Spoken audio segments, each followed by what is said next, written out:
Hey, yo, what's up, everybody? It's your boy King Bean, and welcome back to another show, another video, and a brand new episode. And yo, you're now rocking with the best. Word up. Shout out to everybody who came by and watched my previous video.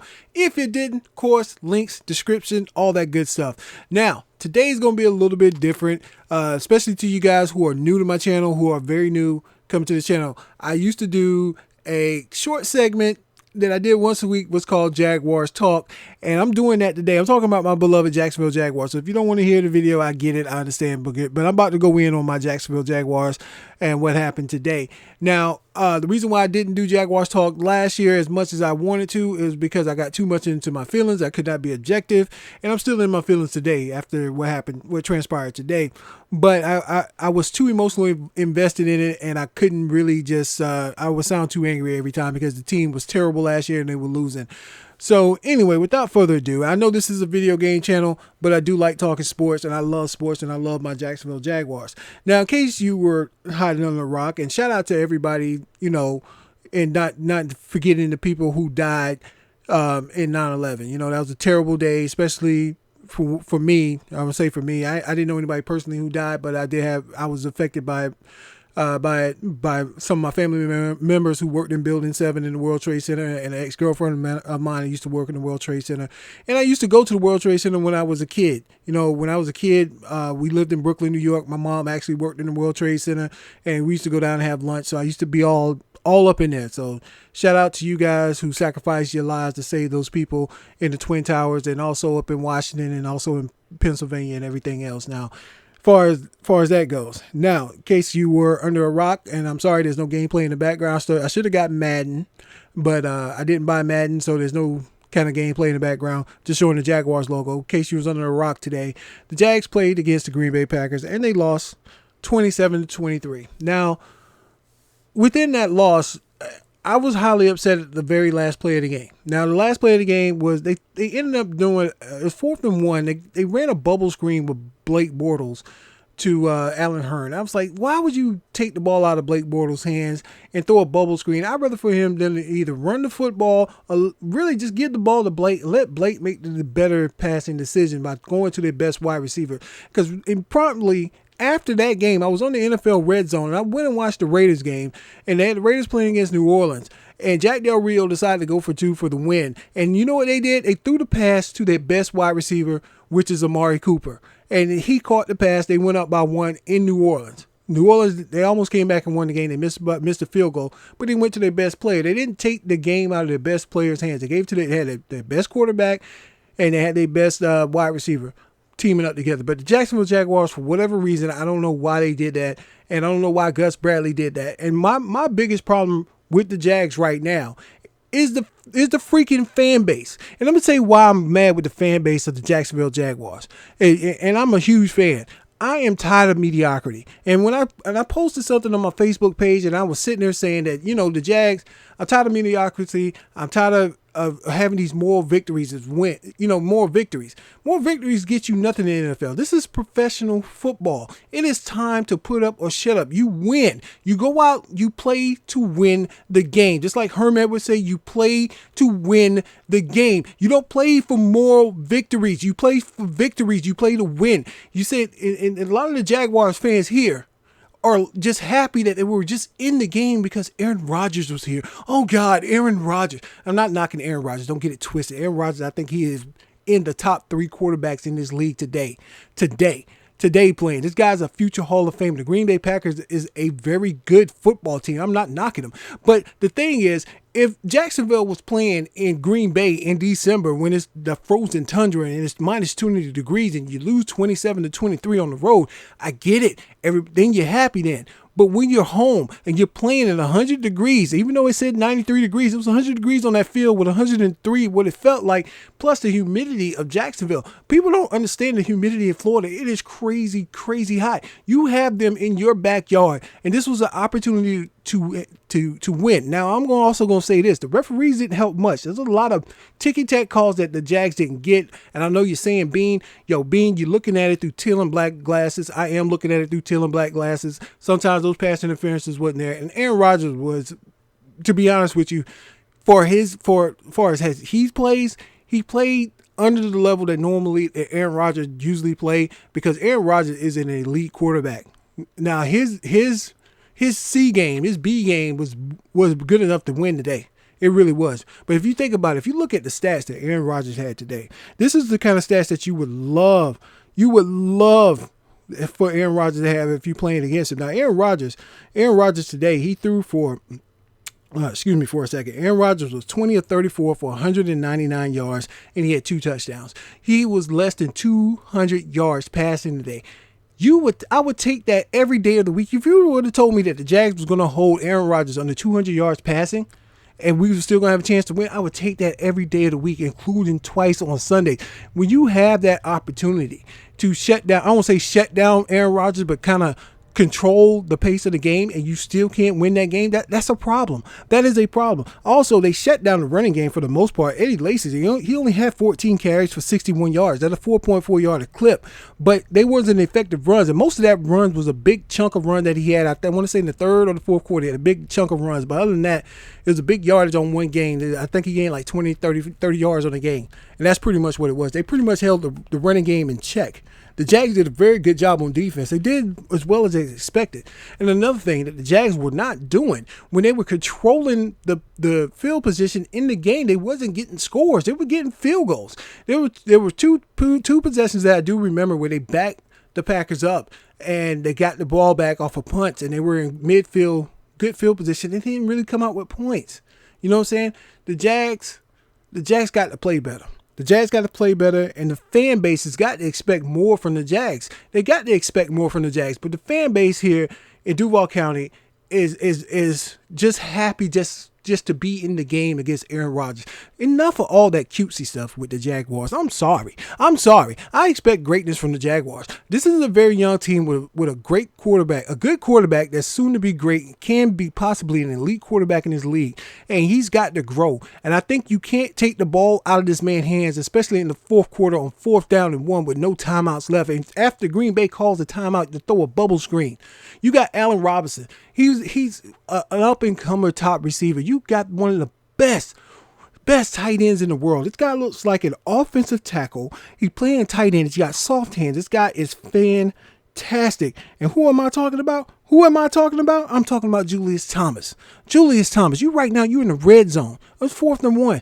Nobody can match up with Julius Thomas. I don't care if you get a pass interference call. Throw it to him. If you can't get Robinson, you can't get Hearns on the outside, throw it to Julius Thomas. He's right there. That's what you need.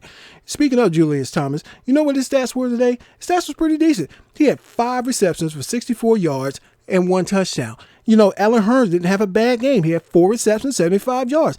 Allen Robinson had 6 receptions, 72 yards. Now, TJ Yeldon, he was running the football today. He didn't really run particularly well. It was pretty terrible. Chris Ivory didn't play in the game because he had some kind of medical injury where he was hospitalized last night before the game. So I think with his pounding, we missed his pounding in between the tackles. I think that's what the game plan was, for him to run in between the tackles and really run really hard. But TJ Yeldon, he did pretty decent. He had 21 carries. He had 39 yards. I mean, that's only 1.9 yards a carry, people. That's really terrible. Pathetic, to be honest with you. And he did have a touchdown early on. You know, but Blake didn't play a bad game either. Now, Blake he was 24 of 39, 320 yards. He had 1 touchdown, 1 interception. And that 1 interception was a pass that was a little bit behind Marquise Lee, and Marquise Lee didn't make the catch. It popped up, and Green Bay got the interception. And, of course, that led to a touchdown for Aaron Rodgers. But to get to the point what I'm trying to make with the Jaguars, and I'm a huge Jag fan. I love the Jags. These are the type of games you have to win. If you want to be considered elite, if you want to be a contender to win the division, you have to win these type of games. It's not enough to say, even for the fan base to sit here and say that's okay to lose that type of game. It's not. It's not okay to lose that type of game. That's a home game as well. People don't understand. That's a home game. When you going into sports betting, I don't even know how to bet. I don't even bet or gamble. But when you're going into sports betting, you automatically get 3 points for home in the NFL. Automatically get 3 points. That's how huge of an advantage of home field supposed to be. And home field wasn't there, not because the fan base wasn't there. It was sold out. It looked beautiful to see the stands filled up and see all the Jaguar fans in Duval County come out. I wasn't able to go to the game. It was sold out before I even could get a ticket. This was weeks in advance. But to see the Jag fans to show up, and every time we seem to show up to a game, to a big game to support the team, and then the team always seemed to lay an egg, and then after a while, if the team goes 1-3, 1-4, or 1-5, then everybody's like, nobody's showing up to the game. Why aren't y'all showing up to the game? See, Jacksonville don't support their team. It's not that we know good football when we see it. And that's another thing, too. We're getting back onto this record. And like I said, I don't want to say arguing with some of my friends on Facebook, but I was saying this on Facebook. It's okay. Okay, you want to accept this moral victory? But what if we get to week 4 and then you 1-4, losing close games? Is that going to be acceptable? No, it's not going to be acceptable. Gus going to have to get on the bus. Gus is going to have to be a better play caller. I like Gus Bradley. I think Gus Bradley is a very good coach, but it's almost like an oxymoron what I just said. But Gus Bradley has to do better. This team has to do better. There are expectations on this team. There are lots of pressure on this team, and they got to perform. You got to perform, and you got to put it on. You got to be able to make those plays when you need to make them. You got to be able to not to take the ball out of Blake Bortles' hands on 4th and 1. You got to let this man make the decision. We have a quarterback. We have a very good quarterback here in Jacksonville. And I know I keep saying we like I'm a part of the team. I know I'm not part of the team, but I am a Jaguar fan, and I like the Jaguars, and I'm a huge Jaguar fan, okay? And I want to see the Jacksonville Jaguars win the division. I want to see the Jaguars in the playoffs. We haven't been to the playoffs since David Garrard was the quarterback, and that's the time when they upset Pittsburgh, when Jack Del Rio was the coach. And I don't like Jack Del Rio. Yeah, I said it. And I don't know him personally as a human being. I think he's probably a fine man. But what they did, and they ruined the Jacksonville Jaguars franchise, and now we're able to rebuild and actually have a decent team on the field. I don't like what he did. And everybody gives him the pass and let him go out to Oakland, go out to Denver, and people seem to forget that was his defense that got beat by the Ravens when the Ravens won the Super Bowl with that terrible defense they had in Denver. And then people seem to forget that. Then he's a head coach out in Oakland, and everybody loving him now. You know what I'm saying? But all the chickens will come home to roost. He's got a young team out there. That Oakland Raiders team is actually a pretty good team. But I digress. I'm getting back on the Jaguars for a second. Now, everything, again, is not all doom and gloom for the Jaguars. Now, okay, it's only opening week. This is your 0-1. The good thing about being 0-1 is the fact that the Texans lost, the the Tennessee Titans lost, and right now I take that back. The Texans won, the Tennessee Titans lost, and it's looking like Indianapolis is about to lose. You know what I'm saying? They look like they're about to lose. So that's a good thing. If Indianapolis lose, all of us will be 0-1 except for the Houston Texans, and you can build on that and win the division. But I would love for the Jags to be 1-0 going into next week when they got to travel out to San Diego. San Diego's always been a tough place for Jacksonville to play, and especially for East Coast teams going out west. It's always been a bad thing. Usually, if you're coming from the East and going to the West, you usually lose that game. So if the Jags lose that game, they're going to be 0-2. You think about that, 0-2. And I don't know the percentages. I know ESPN has those percentages. I guess I could do my homework and go look it up. But teams that usually go 0-2 don't go to the Super Bowl. The only team that I can remember that went 0-2 and maybe 0-3 that went to the Super Bowl was the last team was that great Dallas Cowboy team back in the 90s with Emmitt Smith, Troy Aikman, and Michael Irvin. You know, that team there.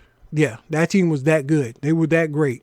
But it doesn't bode very well for teams to start off 0-2. That's why this game was so important for Jacksonville and the Jacksonville Jaguars and their team to play well, not only to play well, but to win the football game. And you got to win these games. This is a game you have to win. You got Green Bay at home in the summertime when it's hot and the humidity is crazy. You have to win this football game. You have to win this football game.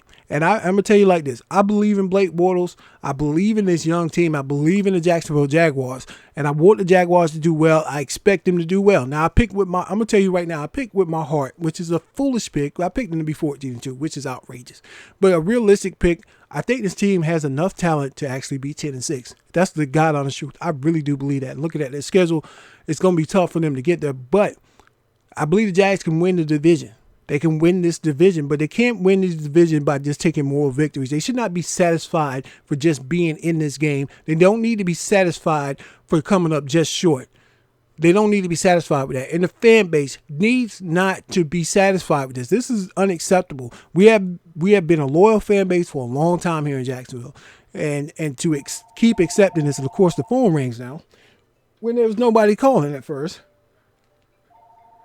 So anyway, I'm going to go wrap this up real quick. So anyway, the Jacksonville Jaguars, I hope they do well. Sorry about all that. My phone's ringing. I hope you can hear it in the background. I just muted the first call. So anyway, with the Jacksonville Jaguars, they're coming up against San Diego. Phillip Rivers always a tough matchup. Gritty old vet coming up next week. So hopefully the Jacksonville Jaguars can go into San Diego and win that game next week. If not, we're going to have a whole different conversation about the Jaguars and the future of the Jaguars and maybe what the season is going to bring. So anyway, it's your boy King Bean. Thanks for stopping by. Thanks for listening if you stayed this long to listen. And I'll holler at you dudes later, man. One love. Peace.